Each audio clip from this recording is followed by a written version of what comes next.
And go. All right, so I wanted to talk a little bit about Vagrant. The basic idea is to develop and test a production-like server on your laptop.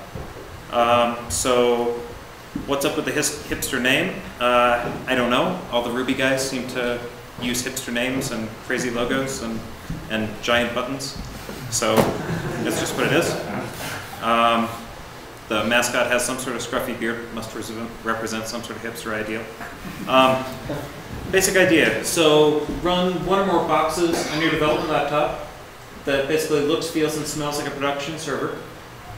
Start with a nearly identical VM image that you're going to be running either in your data center or the cloud or some virtualization environment, and apply all of the system configuration and component installation with config management tools like Puppet or Chef.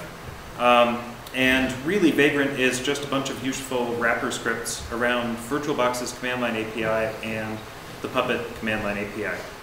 So, what do you need? VirtualBox, Vagrant.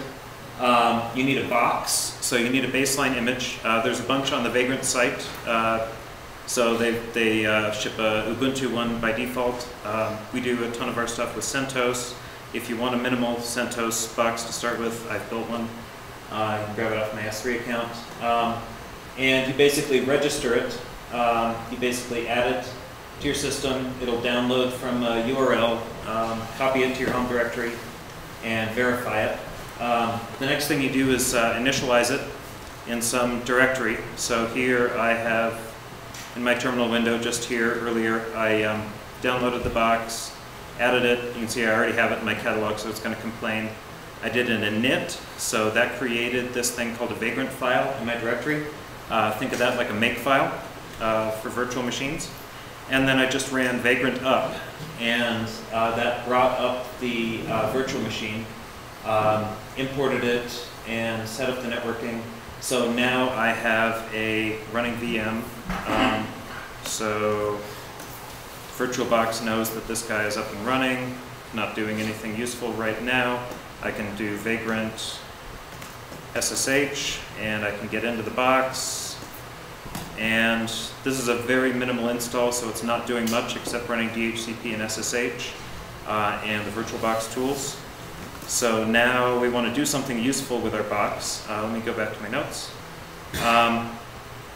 So we can see what it's running. Let's bring it down. Let's change the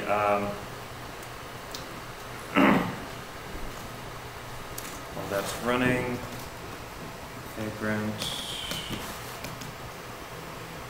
Vagrant file over to here. Actually, let's move everything over to here and take a look. So here we've got a Vagrant file. I changed the configuration to tell it to get its provisioning with Puppet.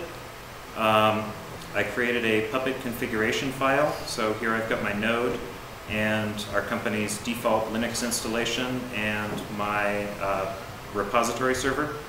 And then I have a checkout of all of the Puppet modules that will be running on our production server. So now Vagrant Up. That'll bring up the virtual machine, and it's going to apply all of the Puppet configuration to that virtual machine. Older versions of Vagrant just applied config when you brought the VM up and down. Newer ones have a Vagrant provision command that'll apply Puppet or Chef right online. So while that VM is booting, even though I'm on an SSD, I don't know if it's on network or whatnot, but it seems to take a little bit of time.